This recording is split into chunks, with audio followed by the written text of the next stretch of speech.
নমস্কার বন্ধুরা, এসআইআরের কাজে বিএলওদের পারিশ্রমিক দ্বিগুণ করার কথা আগেই বিজ্ঞপ্তি দিয়ে জানিয়েছিল ভারতের নির্বাচন কমিশন।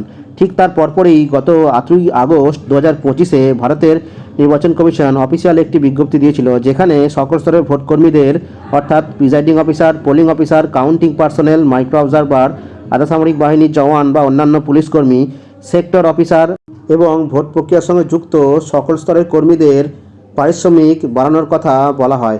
সেই সঙ্গে প্রতিদিনের যে রিফ্রেশমেন্ট বা টিফিন, লাঞ্চ যাই বলি না কেন, সেটিও বাড়ানোর কথা বলা হয়। এখন আমি আপনাদের এই সংক্রান্ত যে খবর প্রকাশিত হয়েছিল ঠিক তার পরের দিনের কয়েকটি সংবাদপত্রের কাটিং দেখাচ্ছি, দেখুন।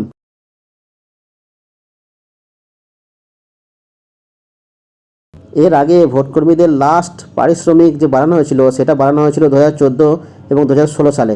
এতদিন ধরে সেই আগের নিয়মেই পারিশ্রমিক পেতেন ভোটকর্মীরা। এবার থেকে নতুন হারে কে কত টাকা পাবেন, কমিশনের যে অফিসিয়াল বিজ্ঞপ্তি সে অনুযায়ী দেখে নিন। এখানে একটা কথা বলে রাখি, যেহেতু বিধানসভা নির্বাচন পরিচালনা করে থাকে কেন্দ্রীয় নির্বাচন কমিশন, তাই পশ্চিমবঙ্গের ভোটের জন্য আলাদা করে রাজ্যের সিইও দপ্তর থেকে বিজ্ঞপ্তি দেবে কিনা সেটা সময় বলবে। তবে এই হারেই যে পারিশ্রমিক দেওয়া হবে তা এক প্রকার কনফার্ম। এখানে দেখুন, এক্সিস্টিং সিন্স 2014, অর্থাৎ আগের নিয়মে 2014 অনুযায়ী কত টাকা দেওয়া হতো এবং এখনকার নিয়মে অর্থাৎ রিভাইজড নাও দেখুন এখানে দেখানো হয়েছে। প্রিজাইডিং অফিসার এবং কাউন্টিং সুপারভাইজার এর আগে প্রতিদিনের জন্য 350 টাকা করে পেতেন, এখন সেটা বাড়িয়ে প্রতিদিনের জন্য 500 টাকা করে করা হয়েছে। পোলিং অফিসার অর্থাৎ first polling, second polling, third polling, ওনারা আগে প্রতিদিনের জন্য 250 টাকা করে পেতেন, যা এখন বাড়িয়ে 400 টাকা করে করা হয়েছে। কাউন্টিং অ্যাসিস্ট্যান্টরা আগে 250 টাকা করে পেতেন, যা এখন বাড়িয়ে 450 করা হয়েছে। চতুর্থ শ্রেণী কর্মী যারা 200 টাকা করে পেতেন এর আগে, সেটা বেড়ে এখন 350 করে করা হয়েছে। মাইক্রো অবজারভাররা এককালীন 1000 টাকা করে পেতেন, যা বাড়িয়ে দ্বিগুণ করা হয়েছে, অর্থাৎ 2000 টাকা করা হয়েছে। সেক্টর অফিসার বা পুলিশ সেক্টর অফিসার যারা পুরো ভোট প্রক্রিয়ার জন্য আগে 7500 টাকা পেতেন, সেটা এখন বাড়িয়ে 10,000 টাকা করা হয়েছে। এছাড়াও নিরাপত্তা কর্মী বা পুলিশ কর্মী অর্থাৎ সেন্ট্রাল আর্ম পুলিশ ফোর্স, এদের ক্ষেত্রেও কত টাকা ছিল এবং কত টাকা বাড়ানো হয়েছে তা দেওয়া হয়েছে। আমি অন্যান্য যে ভোটকর্মী তাদের বিষয়ে বিস্তারিত যাচ্ছি না। আর এখন দেখুন অন্য একটা খুব গুরুত্বপূর্ণ বিষয়, রিফ্রেশমেন্ট, লাঞ্চ বা টিফিন যাই বলি না কেন, সেটা আগে প্রতিদিন 150 টাকা ধার্য ছিল, যা এখন 3 গুণের বেশি বাড়িয়ে 500 টাকা করা হয়েছে। চলুন এবার এক নজরে দেখে নিই কোন ভোটকর্মীদের পারিশ্রমিক বেড়ে কত টাকা হলো।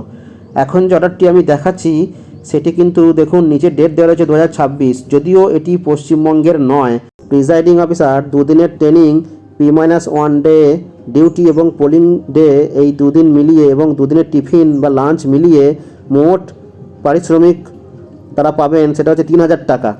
যদিও এর সঙ্গে 300 টাকা যে কন্টিজেন্সি চার্জ সেটা যোগ হয়, যদিও এখানে কন্টিজেন্সির কথা বলা হয়নি। কন্টিজেন্সির টাকা একই থাকবে আগের মতো 300 টাকা, নাকি সেটা বাড়ানো হবে, নাকি কন্টিজেন্সি দেওয়া হবে না, সে বিষয়টা কিন্তু এখনও পরিষ্কার নয়। পোলিং অফিসাররা ট্রেনিং এবং যে লাঞ্চ বা রিফ্রেশমেন্টের মিলিয়ে মোট 2600 টাকা পাবেন। আবার কোনো কোনো দুর্গম জায়গায় P-2 ডেতেও ভোটকর্মীদের যেতে হয়, তাদের ক্ষেত্রে সেই হিসাবে পারিশ্রমিক ও রিফ্রেশমেন্টের টাকা আরও একদিনের এক্সট্রা পাবেন। বিধানসভা বা লোকসভা ভোটে প্রিজাইডিং অফিসার ও ফার্স্ট পোলিং অফিসারদের আরও একদিন হ্যান্ডস অন ট্রেনিং হয়। যদি এবার এর ভোটে সেই ট্রেনিংয়ের ব্যবস্থা থাকে, তাহলে সেই দিনের টিফিন যদি না দেওয়া হয়ে থাকে, তাহলে আরও হয়তো রিফ্রেশমেন্টে কিছু টাকা যোগ হতে পারে, যদিও এটা নির্ভর করে সেই জেলার সংশ্লিষ্ট জেলা নির্বাচন আধিকারিকের ওপর। এই বিষয়গুলো হয়তো আগামী দিনে আরও পরিষ্কার হয়ে যাবে। আমি যেটুকু আপডেট আপনাদের পেলাম সেটুকু আপনাদের সঙ্গে শেয়ার করলাম। আপনারা আপনাদের মূল্যবান মতামত কমেন্ট বক্সে লিখে জানাবেন এবং অবশ্যই যাবতীয় আপডেট পেতে চ্যানেলটিকে সাবস্ক্রাইব করবেন এবং পাশে থাকা বেল আইকনটি প্রেস করে দেবেন এবং প্রচুর পরিমাণে লাইক এবং শেয়ার করবেন। ধন্যবাদ।